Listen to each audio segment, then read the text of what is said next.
What is up, friends? Better late than never. We are back with another edition of The Drive presented by oddschecker. I am Geoff Fienberg. With me again for another great season here is my guy at Andy Lack at ADP Lack Sports. Andy, we're already a bit into the 2025 PGA season, but we're in a stretch of events here that should be quite fun. Yeah, it's great to be back, man. Geoff, I have missed these weekly videos for you where we chop it up and dissect the board every Monday afternoon. They haven't missed much for me in terms of winners in the 2025 PGA season. I've found my successes in the DFS streets and via positionals, but man, it's been tough for me in the outrights. I think you've had a little more success. I want to say that you hit Straka or yeah, do I have that You correct? do have that correct. January has been kind to me. A That's 65 to that's 1, Sep Straka, 100 to 1. Oh, you're HE too. Yeah, Harris English. Oh, So His Excellency. last year it took me a while to get off the mat. This year it's happened. Hopefully, we'll get you off the mat here quickly, and we'll get all of our listeners and viewers here ready to go with a winner early on in the 2025 season. It's Super Bowl week. Odds Checkers got you covered. You hit that site up. I use it all the time, making sure I'm getting the best numbers, be it golf or football. So I'm in the full swing of things here. It's always a great lead in to the Super Bowl is the waste management. There've been a lot of playoffs lately, which I feel like has leaked in to the Super Bowl a bit or have gone later than the PGA or CBS has ever really wanted. But I'm excited for another edition, a very familiar layout. No stranger to PGA Tour fans. But Andy, tell us about the sort of player profile that you will be attacking or looking to find pay dirt here at TPC Scottsdale. I mean, I find this to be one of the most balanced golf courses on the PGA Tour. Um, I think that there are a couple different ways that you can find success here, man. And I think that that opens up the door for a lot of different players. I mean, I think that you could win here with elite driving. We've seen elite drivers of the ball separate here and gain a significant advantage off the tee. I think you can win here with elite middle iron play. And while I don't think it's a putting contest, there's a high enough greens and regulation percentage that you can just totally black out on the greens. And I think that, every single year in the top 5 to 10, we see a guy that gets there exclusively on their putter. So I wouldn't rule out any specific skill set. I think the thing that I'm trying to focus on is, do you have the upside ability to do one of those three things, right? Nick Taylor and Charlie Hoffman last year finished first and second in strokes gained putting. They also finished second and ninth in approach play, but like there is not a one size fits all. I mean, do not necessarily be fooled by Scheffler, Hideki, Brooks Koepka. Like those guys are all major championship pedigree, obviously elite ball strikers. But you can also get a Nick Taylor gaining 9 strokes putting and winning here too. So I'm kind of flooding the zone this week, Geoff. I've bet 7 guys already above 45 to 1. Hey, I'm not doing it in the without Scheffler market. I'm not betting Scheffler. Um, I have a lot of room to add as well, so maybe you could talk me into somebody because I have I have room to even add somebody in the 25, 30 to 1 zone. And I got to admit to you, man, I feel like I've been overrating that range of the board for the first 5 weeks of the season. so I'm kind of with you on the flood the zone strategy. I've made 3 bets thus far, all above 45 to 1, but would sort of come maybe along some of those same parameters. The one thing that I take note of when looking at the past winners here, you laid it out. There is like a degree of pedigree. Yes, Nick Taylor won last year, but you said those names. Brooks, Hideki, Scotty, Fowler, Woodland to add to the list of successful US Open champions here. So there's a level of pedigree, and even the players who I have bet, I do see like high ceilings in them and sort of fitting along that pedigree that's been here. But you said it, Scotty Scheffler will start off at the top of the grid plus 280. I just refreshed my grid earlier this morning. This was in the mid threes. It's already getting sunk. He was fantastic at Pebble Beach. A very ominous sign for all of us golf bettors. Just quickly though, you mentioned you're not playing the without Scotty Scheffler markets. Those are popular. A lot of books are offering them. I am with you. He's got to he beat us 7 times last year, but he's got to take me down at least one. I'm not doing anything like that until he takes me down, at least for the first time in 2025. So I am not flirting with the without Scotty Scheffler markets. I've seen those to be pretty popular, but I'm just not giving 25 points on my outrights. Beyond that, Andy, you don't have anything. I don't have anything, but Justin Thomas 14 to 1, Hideki Matsuyama 18, Sungjae 22, Sam Burns 28 on this odds checker grid, as low as 20 to 1. So there's some disparity in the Burns pricing. Tom Kim has gotten hit hard today, opened at 40, now down to 30. We have passed all of these guys. Tell us where you are starting your card in the 40s. I bet Tom Kim at 45 to 1 over the weekend, like many. I released the play to the Discord, and I'm sure it's lower than that. Um, so let's talk about whether I would bet it at its current number, which is what, 30, 35? Yep, I don't hate Yeah, it.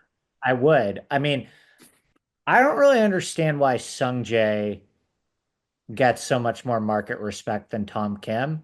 Tom Kim has won, or I think he has the same number of wins as Sungjae to be fairness, but he's only 22 years old. So he's certainly won a lot more in the last 2 to 3 years. He played better golf at Pebble Beach. I think he's a much better approach player than Sungjae, and he's putting a lot better than Sungjae as well. So I kind of just looked at that.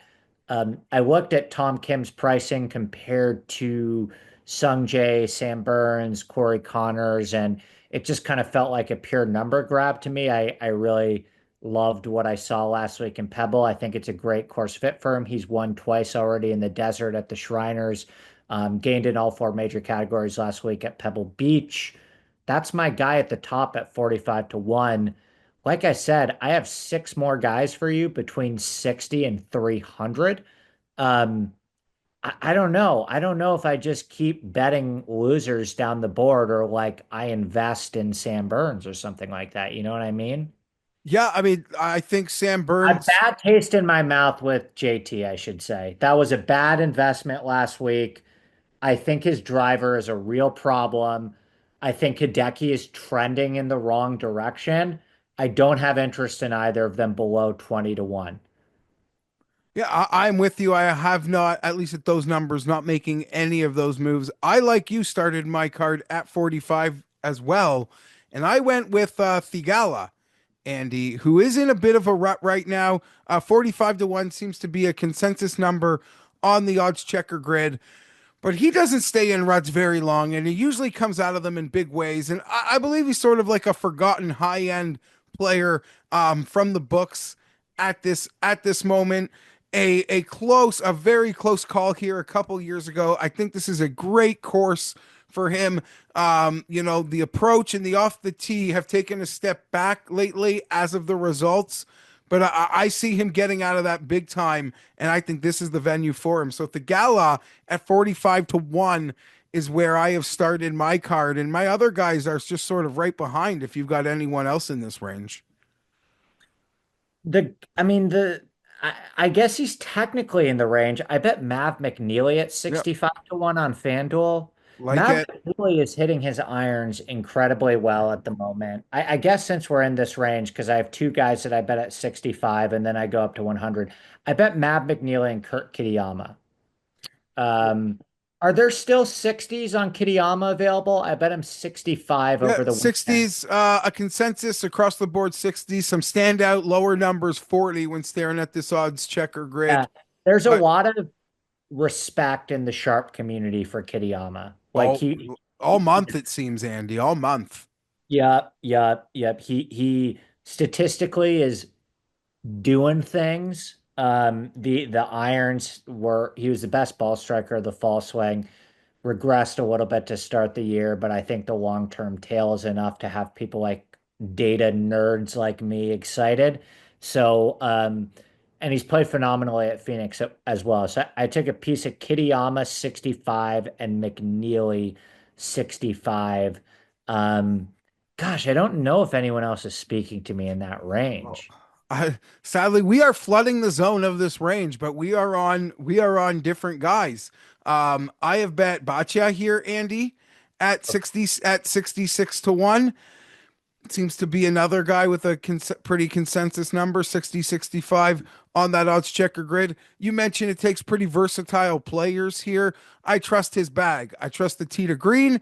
I trust the approach, and I trust his ability to get hot on these Bermuda seeded POA greens. I think suit him in his wheelhouse. So I believe, like you said, the pedigree of the guys that have won here, it can ask a lot of players. I believe he brings it all to the table. And there's another one. I could be the ultimate sucker here, but Min Woo Lee, 70 to 1, is a player I am backing this week, Andy. He is putting up some high level approach play at the moment, at least for him. He gained nearly 4 strokes with his approach at Pebble Beach. And I trust him tee to green. I trust him with the putter, which has been more inconsistent than usual. I believe there is something special there. I go in these drifts of thinking Minwoo is like this gimmick overrated golfer, but then I sometimes quickly snap out of it and think he's the total goods. And at this moment right now, I am all in on Minwoo Lee this week. When he is showing it with the approach game, that's when I'm in. 70 to 1 for me, getting the highest number on that odds checker grid. So those are the 3 bets that I have made. Why don't you just, round out your consortium? Okay, so I'll give you the guys that I bet in the 100s.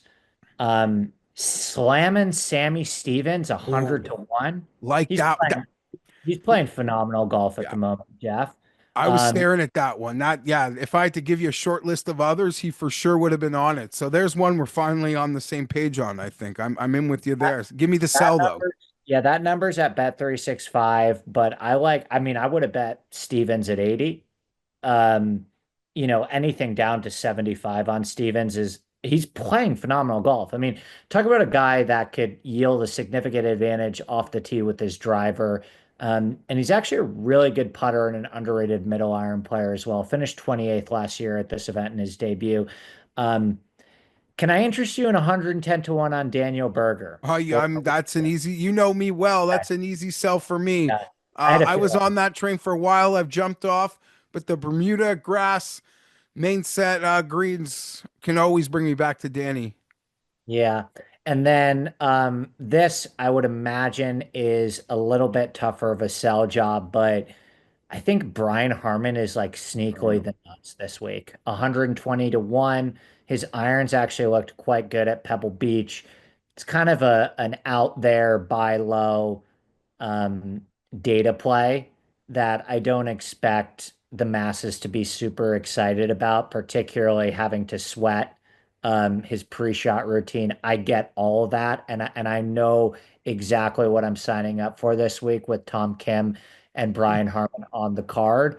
But that's a number play for me. And then I will give you my favorite bet on the board, Jeff, and I would encourage you if you have $5 to throw him on this guy at 300 to 1 on FanDuel. So we have something to celebrate last week. Correct me if I'm wrong, but KH Lee has gone back to back at the Tom Weiskopf Yes, Design he has. Ranch. He finished runner up in a playoff, or he finished runner up in 2021 to Scotty Scheffler a couple of years ago at TPC Scottsdale. Back in the day, we were calling this guy TPH Lee, whatever. And the guy's at a TPC course that he's played phenomenally at, designed by Tom Weiskopf. He's got the best Weiskopf history in this field, and he's coming off a ninth place finish at Torrey Pines. I mean, is 300 to 1 a mistake? Come on. There's the sell from Andy. So is that Yeah. that was you dropped all 7 there? I dropped all 7. I come with the goods, man. I've got room. The way that I bat risking 1 unit to win 7.5, I have room to go up to somebody at 30 to 1. If you And I did play know near the top, it would be Burns for you. probably Burns, Yeah. probably Burns.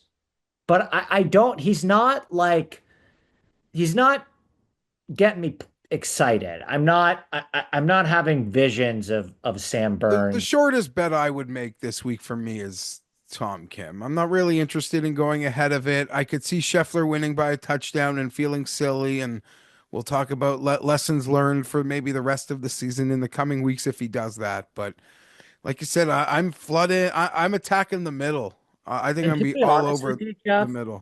just to put a bow on this whole conversation, you can tell me if this is a hot take, but if it's like Scotty two back heading into Sunday, I think I would rather have like 4 to 5 fighters with each the ability to just black out on the greens than like one Sam Burns. You know what I mean? Like I, I don't I want think whoever's gonna be in that fight on Sunday. So that's why I that's what I made the got to joke. figure out. That's why I made the joke of flood the zone. Is like I don't know if one can beat Scotty, but maybe many can, right? Like I don't Yeah. I'm not taking anyone at the top of the board in a duel with Scotty Scheffler, but maybe if you throw enough stuff at the wall and you have Stevens around, Cageley around, Harmon around, McNeely around, Kitayama around, one of them is going to black out and gain 6 strokes putting that day. Sure, sure. Let's hope. Let's hope. There it is. Well, if you're ready to make your smartest play, oddschecker turns AI powered data into winning opportunities across all sports with real-time insights and odds comparisons. You can spot trends fast, find the best value, and bet smarter. Why guess? Visit oddschecker now and turn data into smarter plays. Oddschecker is for entertainment purposes only and does not offer real money betting. Remember, gambling should be fun, so bet responsibly. If you or someone you know has a gambling problem, help is available. Call 1-800-GAMBLER in the US. Andy, it is Super Bowl week. I got a preseason future on the Eagles, so I'm going to ride that sucker into the game. Go Birds. You got anything on as we head out here? Is it lame to say I don't like a side? I Nope. mean, There's so many betting options, and you can find the best prices or the best place to bet those with the best numbers over at oddschecker. But props out the wazoo. So what do you got? Give us one. I'm still reeling. I was so invested in this Ravens team. Yeah. Like I had Ravens, Eagles, Super Bowl everywhere. So I cashed a lot on Eagles NFC. I'm with you. You were a preseason Eagles guy as well. Yeah, the ticket says August, so I've been sitting Uh, on it for a long time. Maybe I should go have done NFC. I'm probably the ticket's large, so I'm going to think about it responsibly and consider maybe even putting some on the Chiefs because it'd be a shame to come out with zero. So that's where my head is at, and I believe the Chiefs can very well win the game. So I don't think it's For a dumb. some odd reason, I checked my accounts because I bet at all these random places, and I had like a ton of Eagles 7-1 NFC from preseason. Great stuff. Great stuff. None of those bets were on the Eagles to win the Super Bowl. So, unfortunately, I have like a cleans. I don't know Yeah. why I decided to invest so heavily in the Eagles to win the NFC, but not the Super Bowl. But I guess that's a question to ask myself for a different day. Um, you put a gun to my head, and I'm probably expecting a low scoring game Yeah. and finding a way to capitalize on that. Yeah. I'm gonna have to talk to smarter people than So I on. Andy thinks he's going to let you guys continue to bet up the overs, and he's going to come in Yeah, closer to game probably. day, come in on the weekend, find the biggest numbers using that odds checker grid, and come in on those unders. I'm riding with the Eagles for Sunday. For You're Andy, actually out agnostic of the futures. Do you think they're gonna win the football game?